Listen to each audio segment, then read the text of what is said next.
tekanan di dalam berkurang, tekanan di luar besar kan jadi ke dalam. Makanya lama-kelamaan pipi kita juga kan kempot ke dalam. Kalau kempot dikit sih manis.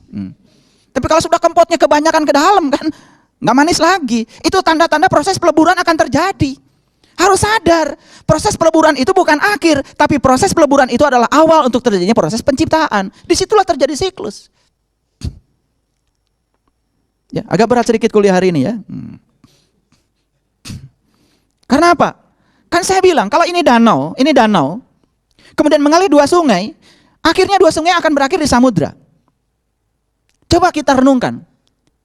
Air dari danau dari mana? Dari samudra yang sama. Bukankah ketika matahari menyoroti samudra kemudian terjadi proses penguapan, lalu uap bergerak ke atas, dan di atas terjadi perubahan tekanan, terjadi proses kondensasi, di situ terjadi proses pengembunan, lalu jatuh menjadi air dan jatuh lagi di danau, mengalir di dua sungai, masuk lagi ke samudra. Jadi kalau saya umpamakan danau ini adalah sumber pengetahuan. Dialah Allah sang sumber pengetahuan. Kalau ada dua sungai, saya sebut sungai yang pertama yang dilewatkan Allah lewat kecerdasan intelektual, itulah sains. Dan sungai yang kedua yang dilewatkan lewat kecerdasan spiritual, itulah agama. Jadi kalau orang berbicara agama tok biasanya suka gampang nyalain orang. Sama seperti orang berbicara sains tok dianggapnya dia sedang berbicara semesta, padahal dia sedang membicarakan karyanya Allah. Di balik semua ada misteri yang harus dia ungkap. Makanya Profesor Masaru Emoto hanya belajar air. Beliau mengatakan, aku bertemu Tuhan lewat air. Orang yang menemukan DNA, dia mengatakan, aku melihat dia yang maha besar sekaligus dia yang maha kecil. Kecerdasan semesta tanpa batas sedang bekerja dalam diam dalam satu sel kecil yang bernama DNA. Mungkin tidak terlalu baik kalau mengatakan DNA itu adalah Tuhan, tetapi dia mengatakan bahwa di situ ada kecerdasan Tuhan. Begitu kita masuk ke dalam sedikit saja, kita akan menjadi berisi. Lihat daun yang jatuh saja, kita tidak sombong lagi. Kenapa? Makanya Allah berulang-ulang di Quran mengatakan, walillahil masriqi wal maghrib, fa aina matuwalu fasama wajhullah. Aku meliputi timur dan barat, kemanapun kamu malingkan wajahmu, di situ kau akan dapati aku. Bagaimana ayat itu dialami, bukan diceramahkan. Lalu berulang-ulang diceramahkan ayat itu, tapi kita pun tidak mengalami. Apa benar setiap memalingkan wajah kemanapun kita melihat Tuhan? Maka Tuhan bilang, huwal batinu, huwad dohiru wal batinu. Aku yang batin, tapi juga aku yang dohir. Aku yang goib sekaligus yang nyata. Bagaimana? Oke, kembali lagi tadi. Level pertama adalah kekosongan. Apa wujud kekosongan? Lihat saya sekali lagi.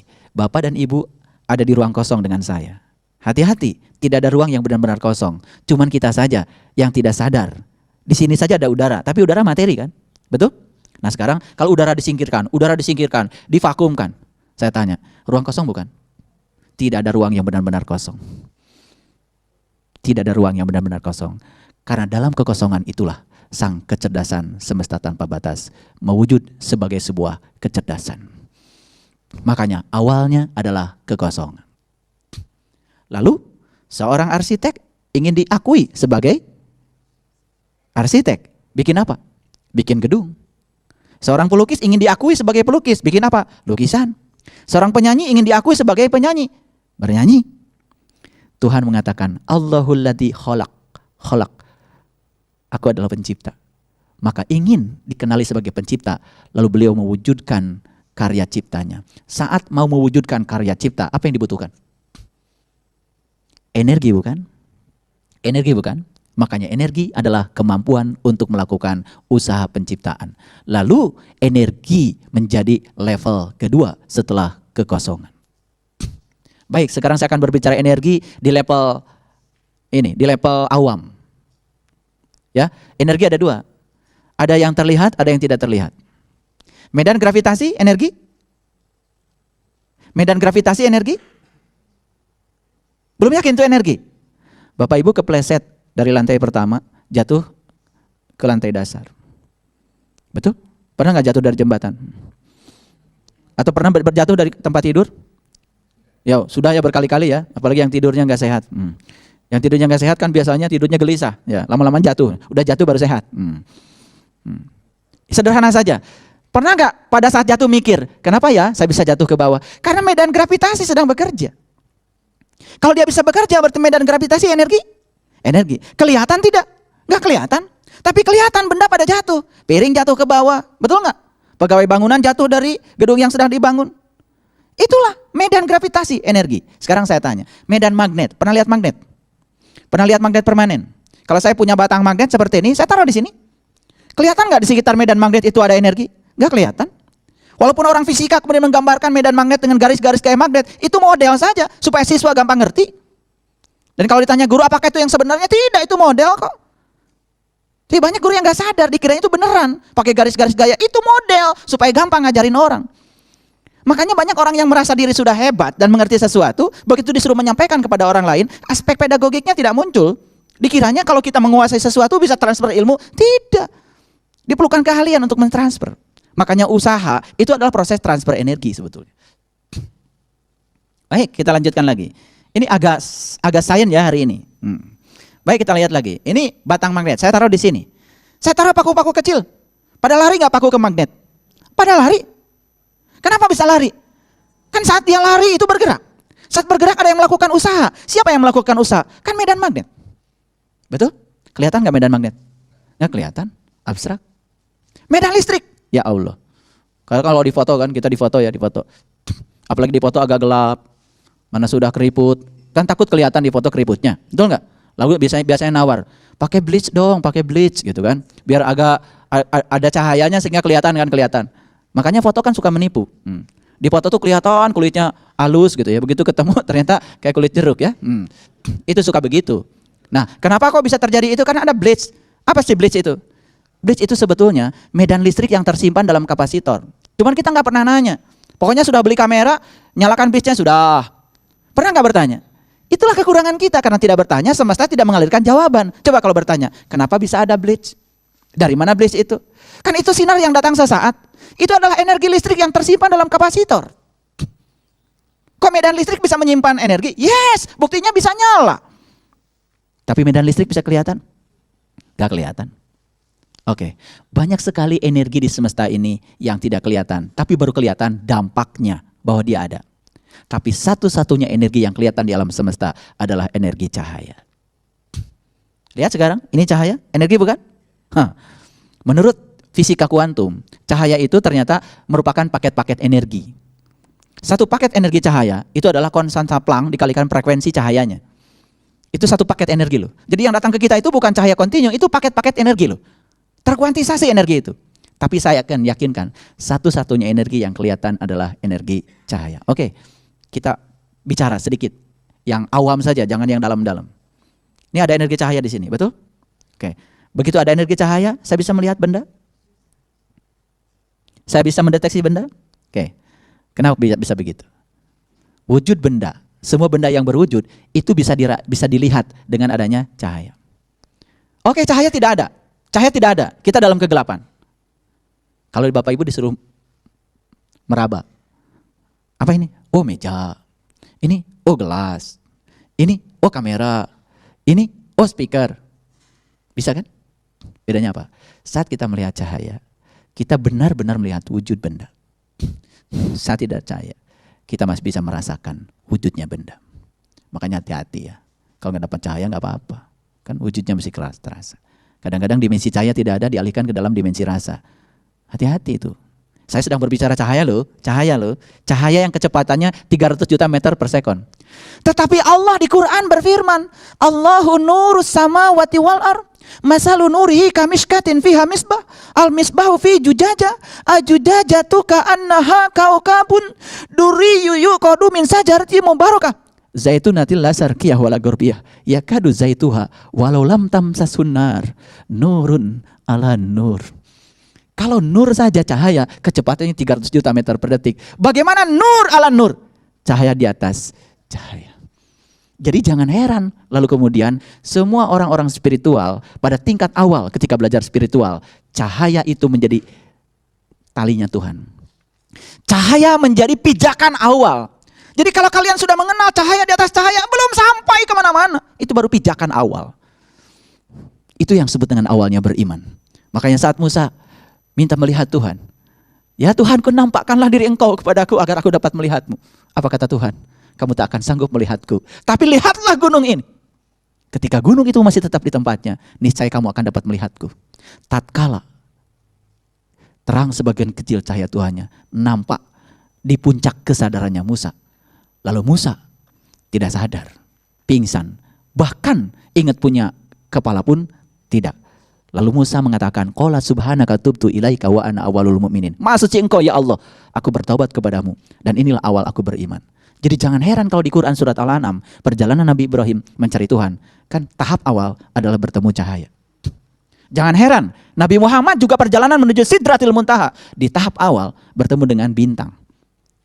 Di Quran surat An-Najm, wa najmi idha hawa walaqad ra'ahu nazlatan ukhra inda sidratil muntaha indah jannatul ma'wa id yagza sidrain. Kasih tahu, semua tradisi agama saat pertama kali mencapai pencerahan yang disaksikan oleh mata kolbu, semuanya juga menyaksikan cahaya, tapi bukan cahaya biasa. Itu adalah cahaya di atas cahaya. Makanya ketika sahabat Rasulullah sudah dibukakan pintu kolbunya oleh Rasulullah, disambut oleh para sahabat, anta samsun, anta bajrun, anta nurun fauqa nur, anta laksana matahari, anta laksana bulan, anta laksana cahaya di atas cahaya. Sehingga tidak heran kalau Imam Al-Ghazali, seorang sufi besar yang sudah tidak asing lagi namanya, di akhir hayatnya beliau menulis sebuah kitab namanya Mishkatul Anwar. Apa isi kitab itu? Itu cuma cerita Quran surat An-Nur ayat 35. Dalam satu kitab, satu ayat. Bukan satu kitab, satu surat loh. Dalam satu kitab itu cuma cerita satu ayat. An-Nur 35, gak ada ayat yang lain. Dikupas dari mulai cahaya majasi sampai cahaya sejati. Cahaya dalam bahasa Sanskerta, dalam bahasa India, itu kan div, jadi deva, jadi dewa. Begitu berbicara dewa, kita menjadi sangat alergi. Karena berbicara dewa, dewa Brahma, dewa Wisnu, dewa Siwa, alergi kita. Karena kita nggak ngerti. Padahal sebetulnya, ya itu cuma sebutan saja. Kalau di Islam ada namanya Nurullah, Nur Muhammad, Nur Insan. Itu cuma sebutan saja. Tapi intisarinya, setiap orang yang mencari kebenaran, mau menginjakan kaki di rel spiritual, pasti proses pencerahan awal bertemu dengan alam cahaya. Itu sebabnya mohon maaf ya, semua orang yang mati suri. Saya pernah bertemu dengan beberapa orang yang mati suri yang melaporkan kepada saya. Apa yang mereka lihat? Memasuki lorong cahaya. Jadi dari situ kita dapat pelajaran, oh pantasan ya dari semua energi yang diwujudkan dan bisa dilihat adalah energi cahaya. Ini cahaya yang luar loh. Ini cahaya majasi. Ini cahaya ada sumbernya. Kalau saya sekarang melihat cahaya lampu ada sumbernya. Dari mana? Itu dari pembangkit listrik. Kalau saya lihat cahaya matahari ada sumbernya, itu dari helium.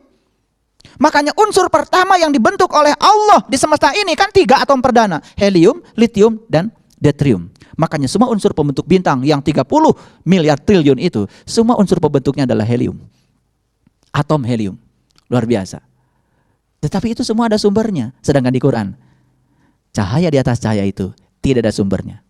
Bahkan tidak disentuh api. Itu yang disebut dengan cahaya sejati.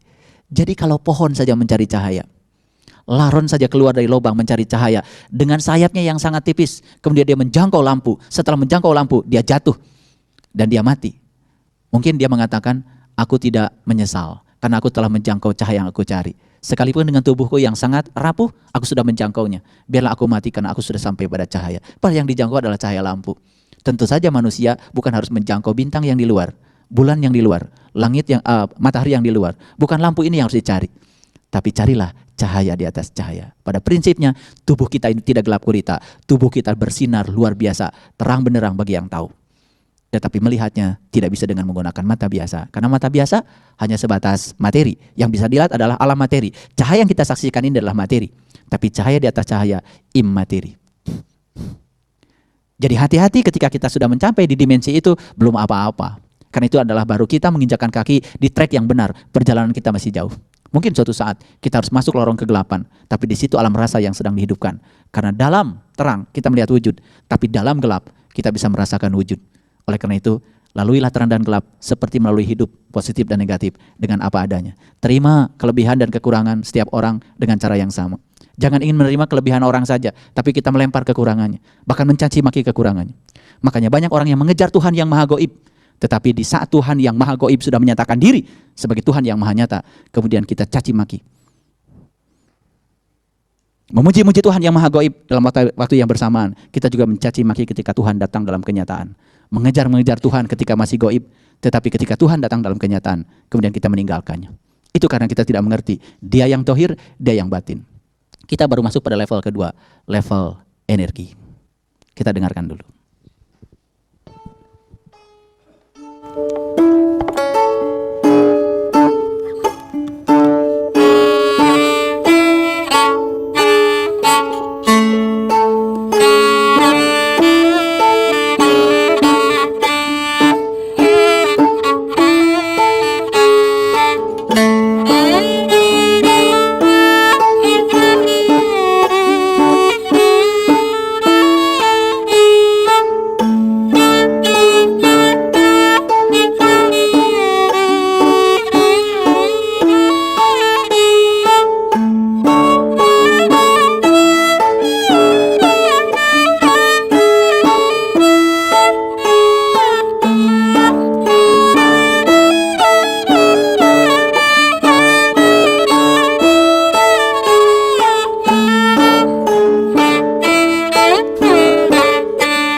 Periode yang pertama adalah periode kekosongan. Tetapi di dalam kekosongan itu, dia mewujud sebagai sebuah kecerdasan. Kecerdasan semesta yang tanpa batas, kemudian beliau melakukan usaha penciptaan. Dalam proses melakukan usaha penciptaan, terbentuklah yang namanya energi. Itu level kedua. Sekarang saya ambil contoh yang sederhana. Pernah lihat batu? Sekarang Bapak Ibu disuruh memecahkan batu, gimana caranya? Bisa pakai tangan kemudian digitu? Gak bisa. Harus pakai apa? Pakai palu. Sekali mukul, 2 kali mukul, 3 kali, bahkan 100 kali, mungkin belum pecah. Sekarang saya tanya, habis makan tadi pagi, 1 piring nasi, jadi apa? Jadi kalor. Energi bukan? Energi. Terus disuruh mukulin palu tadi, mukulin batu, sampai pecah. Saya tanya, habis gak energi kita? Oke. Kemana energi kita? Habis. Karena ditransfer ke batu. Harapannya apa? Harapannya batu pecah toh? Ngerti? Ini ilustrasi yang sederhana. Kok untuk memecahkan batu perlu energi? Kenapa? Berarti ikatan antar molekul-molekul batu energi bukan? Si batu itu kelihatan materi, tapi kan dia berikatan satu dengan yang lain. Kan dia berikatan satu dengan yang lain, proses mengikat itu di situ ada energi. Ketika ikatannya mau dipecahkan, kan kita butuh energi. Itu nyata bahwa di dalam batu ada energi. Bisa mengerti ilustrasi saya? Oke. Yang sederhana yang kedua. Bapak Ibu setiap hari menggunakan microwave. Microwave itu artinya gelombang pendek. Jadi sebetulnya itu alat yang diciptakan oleh para ilmuwan itu, yang terbuat dari listrik. Kalau ditanya sekarang yang punya microwave, yang tiap hari pakai microwave, coba perhatikan. Kalau plastik yang ada makanan taruh di plastik, masukkan ke microwave. Plastiknya kan tidak sepanas makanan. Piringnya tidak sepanas makanan. Kalaupun jadi panas, paling juga hangat. Dan kita bisa mengambil kembali loh piringnya. Kecuali makanannya nggak bisa dipegang. Betul nggak omongan saya ini? Pernah nggak kita nanya, loh kok piringnya nggak panas?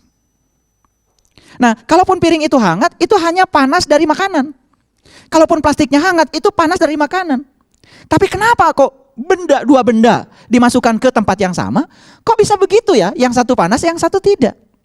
Jawabannya sederhana, kalau kita mengerti. Karena di dalam makanan itu ada air. Di dalam piring, dalam plastik nggak ada air. Jadi siapa penyumbang panas? Itu air. Loh kok air bisa nyumbang panas? Gini ceritanya. Air itu diciptakan oleh Allah dalam rumus molekul H2O. Pusat muatan negatif dan positifnya air itu tidak pernah satu titik. Beda dengan benda yang lain. Makanya air itu tidak pernah netral secara alami. Disebutnya molekul yang sudah terpolarisasi secara alamiah. Itu sebabnya air itu ya seperti negatif dan positif yang tarik menarik. Makanya air itu sangat aktif. Lihat, di depan saya ada air. Orang awam melihat air biasa aja. Tetapi kalau kita ingin lihat air ini aktif atau tidak, gampang. Gimana? Masukkan saja garam. Lihat, garam lama-kelamaan larut tanpa harus diaduk. Diaduk itu hanya mempercepat proses pelarutan. Tapi nggak diaduk larut kok. Kok bisa larut? Karena molekul air ini nggak diam. Satu-satunya molekul yang paling aktif di semesta ini adalah air. Dia selalu bergerombol satu dengan yang lainnya. Itu yang disebut dengan gaya tarik-menarik kohesi namanya. Nah, sekarang diciptakanlah alat yang namanya microwave. Micro itu artinya pendek. Wave itu gelombang pendek. Nah, gelombang itu frekuensinya tertentu sehingga frekuensi yang dihasilkan oleh alat itu bisa merontokkan ikatan antar molekul air. Ketika ikatan antar molekulnya dirontokkan, kan energinya akan lepas. Itu yang jadi panas. Pernah nanya nggak begitu? Pakai microwave sudah bertahun-tahun mungkin nggak pernah nanya. Tapi kalau saya jelaskan seperti ini, subhanallah, gara-gara air ya. Ternyata yang memanaskan makanan itu air. Kenapa piring nggak panas? Karena tidak ada airnya. Kadar molekulnya kecil. Ngerti maksud saya? Jadi setiap sesuatu itu berikatan, itu pasti ada energi. Contoh gini, ada dua orang sedang berpelukan. Mau dipisahkan? Beli energi kan? Karena saat dia berpelukan, kan dia sedang berikatan. Harus ada energi untuk melepaskannya. Baik, sekarang saya ingin kasih tahu. Jadi kalau begitu, apa itu materi? Sebetulnya materi itu adalah energi yang memampat. Materi itu energi yang memampat. Dan sebelum alam semesta ini tercipta, yang diciptakan Allah menurut ahli fisika. Ini hebatnya ya. Jadi orang fisika itu terus meneliti asal muasalnya terbentuknya alam semesta. Sampai menemukan, oh ternyata atom yang diciptakan Tuhan dulu itu tidak sebanyak yang sekarang. Lebih dari 140 unsur. Dulu awalnya cuma 3 saja. 1 helium, 2 litium, 3 deuterium. Itu yang disebut dengan 3 atom perdana. Makanya disebutnya pradana. 3 atom perdana. Tidak atom perdana. Jadi helium, litium, deuterium. Nah, 3 atom perdana ini kemudian memampat. Kan dia energi. Ketika dia memampat jadi apa? Jadi materi. Menjadilah sekumpulan materi yang sangat masif. Dan kemudian menurut orang fisika, saat itu materi ini meledak. Itu yang disebut dengan teori ledakan semesta, yang disebut dengan Big Bang. Lalu kemudian teleskop Hubble menangkap ledakan di masa lalu itu kemudian seperti mawar merah. Itu yang disebut dengan supernova. Pernah nggak lihat buku saya judulnya Menjadi Manusia? Itu gambarnya adalah gambar mawar merah. Dari mana saya ambil gambar itu? Itu dari teleskop Hubble. Nah, dari situlah ketika teleskop Hubble menemukan gambar supernova di alam semesta ini, lalu semua orang fisika mengatakan, oh ternyata asal muasal alam semesta berasal dari sebuah ledakan. Loh kenapa? Baru terekam sekarang oleh teleskop Hubble. Ledakannya kan dulu. Loh, kan cahaya itu saking jauhnya untuk merambatkan perlu waktu. Rambatan cahaya itu kan 300 juta meter per detik. Sedemikian cepatnya cahaya merambat. Kalau kejadian sudah terjadi yang lalu. Jadi bintang yang sering Bapak Ibu lihat ketika malam, itu bukan bintang yang asli. Itu bintang yang lalu. Cahayanya baru merambat, baru nyampe ke kita sekarang. Itu saking apa? Saking jauhnya. Mungkin saja itu kan tadi 14 miliar tahun cahaya. Mungkin yang terjadi 14 miliar tahun yang lalu. Baru nyampe bintangnya ke kita sekarang. Dan kita yang awam melihat bintang seakan-akan bintang. Makanya bintang kan kelap-kelip. Betul nggak? Karena harus melembus lapisan atmosfer yang sangat luar biasa. Ada troposfer, ada ionosfer, ada atmosfer sebelum sampai ke mata kita. Jadi alhamdulillah kita masih kebagian. Makanya beruntung ya kalau kita masih bisa rasi bintang, Ya, masih bisa melihat ya rasinya, sekelompok bintang yang kemudian berkumpul membentuk galaksi. Kalau kita masih bisa melihat itu, ya alhamdulillah. Tapi ingat, bintang selalu kelihatan di malam hari. Bukan berarti siang hari tidak ada bintang. Makanya dalam terang segala sesuatu mungkin tidak kelihatan. Dalam gelap menjadi kelihatan. Itu sebabnya terang dan gelap jangan dibenturkan. Sekali-kali kadang-kadang kita harus melihat terang dalam gelap. Akar juga tumbuh dalam kegelapan. Ketika akar dikeluarkan dari kegelapan, malah nggak tumbuh. Di tempat terang akar tidak bisa tumbuh. Jadi kadang-kadang kita pun manusia, kalau ingin tumbuh akarnya, kadang-kadang ditumbuhkan Tuhan dalam jalan kegelapan. Makanya jangan suka melawan kontradiksi dalam hidup. Yang paling enak itu ya, yang paling sehat itu ketika pikiran sudah bisa menerima yang kita ingin dengan yang tidak kita ingin dengan cara yang sama, dengan keikhlasan yang sama. Coba kalau kita menerima orang saja masih bingung ya. Kan orang itu tidak ada yang sempurna, pasti ada sisi baiknya, ada sisi buruknya. Kalau kita hanya menerima sisi baiknya saja, mungkin ketika dia baik kita ketemu dia. Ketika dia tidak baik kita nggak mau ketemu dia, begitu. Makanya kata Allah, duribat alaihimudillatu aina masukifu illa bihabli minallah wa habli minanas. Aku timpakan kehinaan kepada orang yang suka memutus silaturahim. Dan putusnya silaturahim itu karena pikiran yang buruk. Hanya ingin yang baik saja, tidak ingin yang baik, sampai nggak mau ketemu orang. Betul nggak? Betul nggak? Kan suka seperti itu. Hati-hati ya. Makanya itu pelajaran dari semesta ini sangat luar biasa bagi kita. Kalau kita bisa menangkapnya. Saya ngajarkan itu aja kemarin di pesantren. Bapak Ibu di rumah punya apa sekarang? Punya buah apa? Mau saya jelaskan satu-satu. Ada buah pisang. Oke. Kemarin pisang waktu dibeli mungkin masih mentah. Hijau, keras, dimakan kesat. Karena masih mentah. Kalau mentah tuh kayak gitu. Keras, kesat. Betul nggak? Ditelan susah. Warnanya tidak menarik. Mentah. Lihat orang-orang yang masih mentah. Mentah belajar agamanya keras, kesat, ditelan susah. Nggak menyenangkan. Kelihatannya juga serem. Tapi orang yang sudah masuk ke dalam, berhenti menghakimi orang, berhenti menghukumi orang, berhenti menyalahkan orang, kelihatan perangainya itu sejuk, tidak pernah menghukum. Bahkan dia paham, tidak ada orang yang salah, semua sedang bertumbuh dalam ruang dan waktunya masing-masing. Jadi menjadi toleran, udah dalam. Maka tunggu sampai matang. Coba begitu pisang sudah matang, kulitnya kuning. Betul nggak? Kelihatan lembut. Ada keinginan kan untuk mengambilnya? Pisang masih hijau. Mana ada getahnya, betul nggak? Iya. Getah kena baju juga susah menghapusnya. Itu. Yang mentah tuh kayak gitu. Tapi begitu matang kan enak. Kuning. Dalamnya lembut. Manis. Ya toh? Nggak punya gigi juga nggak masalah. Masih ada rasa, ditelan enak. Betul nggak? Dan ingat, pisang itu selalu tumbuh dari jantung. Pelajaran yang luar biasa. Kenapa? Kita ini waktu diciptakan oleh Allah, yang pertama Allah cipta, waktu terjadi pertemuan sel ibu dengan sel bapak kita, itu jantung. Saya melihat video, bagaimana ayam itu sekarang bisa diternak, tidak lewat kulit telur. Anak-anak SMA di Jepang, aduh videonya. Saya nangis, kenapa? Jadi itu telur dibelah, dibuang kulitnya, dimasukkan ke plastik, kemudian dimasukkan ke ruang dengan suhu tertentu seperti saat dirami oleh induknya. Itu jadi anak ayam.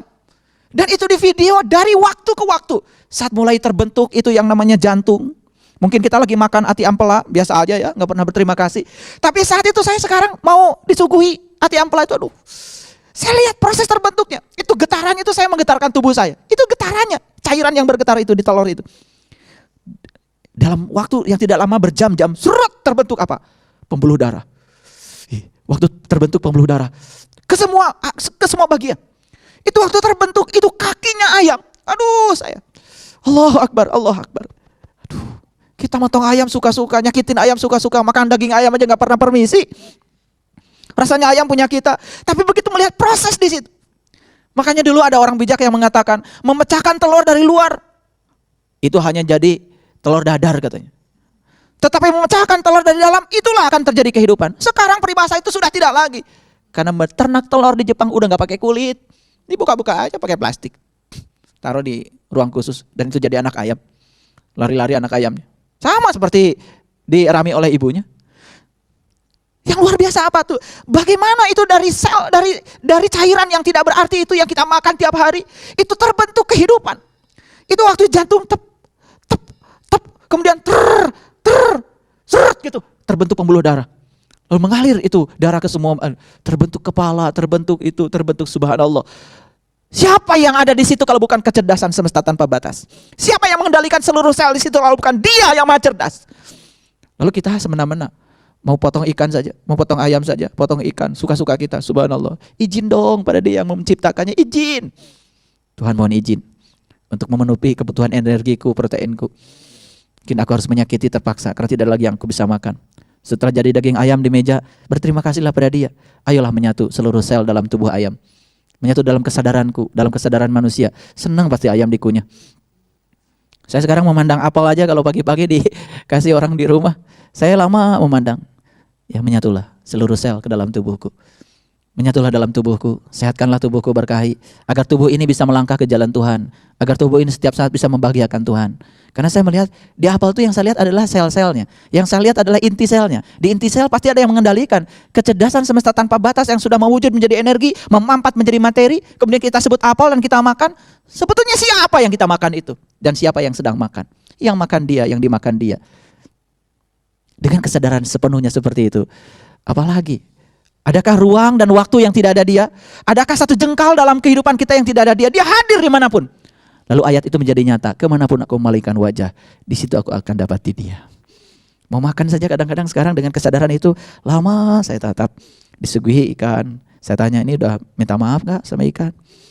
Disakiti, rela gak? Ya rela kan. Allah menyatulah dengan tubuhku, sehatkan tubuhku, berkahilah. Makanya doa Nabi itu luar biasa. Ya, doa makan. Allahumma barik lana fima razaqtana wa qina azabannar. Ya Allah, berkahilah rezeki yang Kau anugerahkan padaku. Dan hebatnya Nabi itu visioner. Tepat setelah dimakan rezeki ini, berkahi agar yang dimakan ini menjauhkan aku dari neraka. Jadi kalau kita sadar dengan doa itu, oh semua yang kita makan itu sebetulnya tujuannya satu, supaya menjauhkan kita dari neraka. Apa itu neraka? Neraka itu kemelekatan kepada yang selain Tuhan. Melekat pada makanan saja, terlalu lezat makanan, saking pengen itu saja. Sampai gak tahu siapa yang membuat, itu sudah neraka bagi kita. Jangan-jangan saat makan pun kita ada dalam neraka. Tapi begitu kesadaran itu muncul, subhanallah, luar biasa.